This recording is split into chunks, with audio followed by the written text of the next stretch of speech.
Hello, good salutations. Welcome back to another episode of George Reviews. And this episode we'll be discussing not really a new film, but a newish film, Sorry Baby, written and directed by Eva Victor, starring Eva Victor and Naomi Ackie. Let's do this.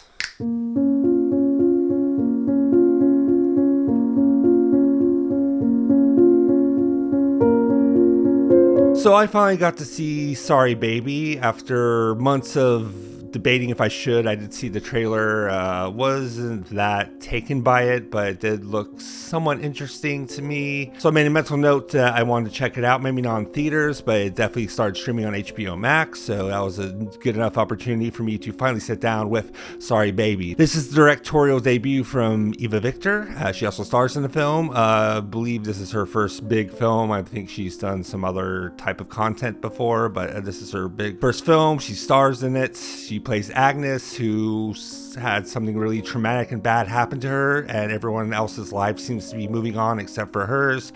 And it really starts out with this mystery of what had happened to her, and we get revealed kind of not even midway through, kind of near the beginning. And while that mystery and revelation is captivating and disturbing, I feel that Sorry Baby was a really good first effort, but not really anything extraordinary in terms of the filmmaking, which we'll get into. Now, there are moments of beauty and intimacy within this film between the character of Agnes and her friend played by Naomi Ackie. They have a really beautiful friendship. They're very close. They're very intimate in a platonic way, and I really enjoyed that aspect the most out of Sorry Baby. I thought it was very, very well crafted, well done.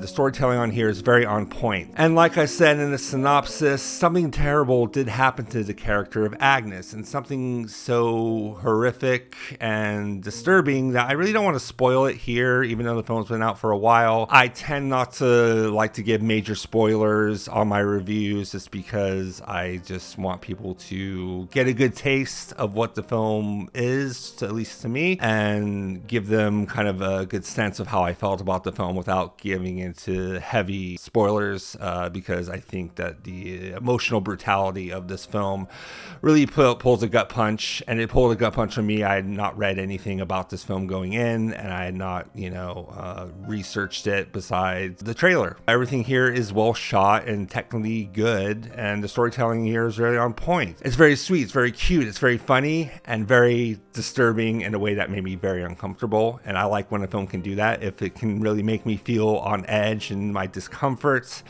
of something really terrible happening. We don't really see the terrible event.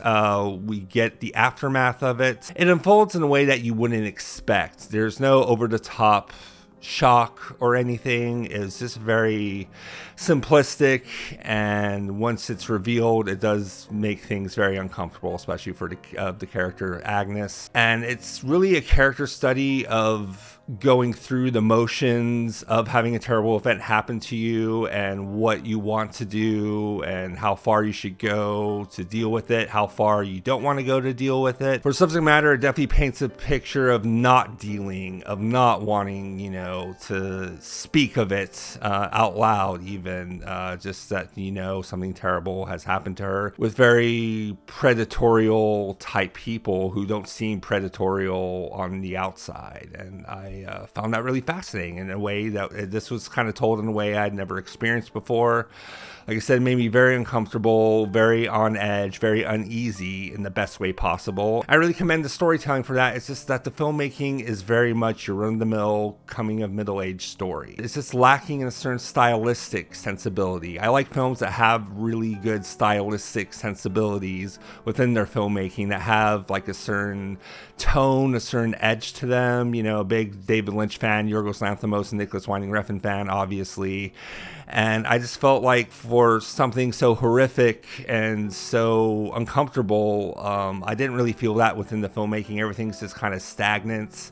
And maybe that's the purpose of the filmmaking. And if so, it is a decent choice. It's just not really like a great choice to really dive into the uncomfortableness that could be. Although it is uncomfortable, it could get even more dreadful and uncomfortable if the filmmaking, decided to go that route. A lot of the shots are very static. There's no really continuous shot. Filmmaking is very standard, what you come to expect, especially from a simplistic A24 type film, which this is. It is very simplistic. It makes bold choices in very simplistic ways.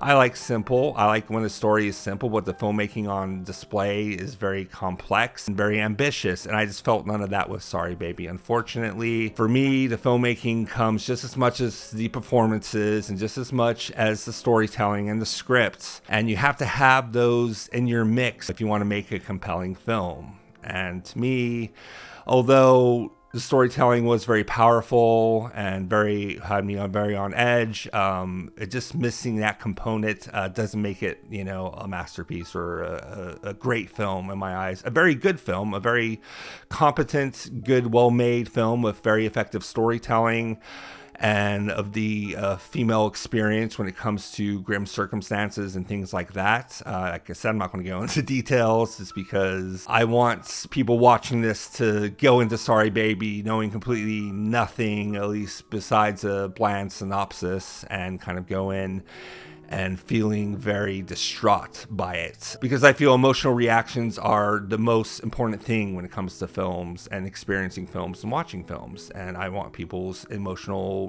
reflex with that to be intact with Sorry Baby. I think it's definitely worth watching, definitely worth checking out. It is very much available for you to see. I just wish the filmmaking was a little bit more on point. I really don't have much more to say about Sorry Baby. It definitely makes simplistic, bold choices.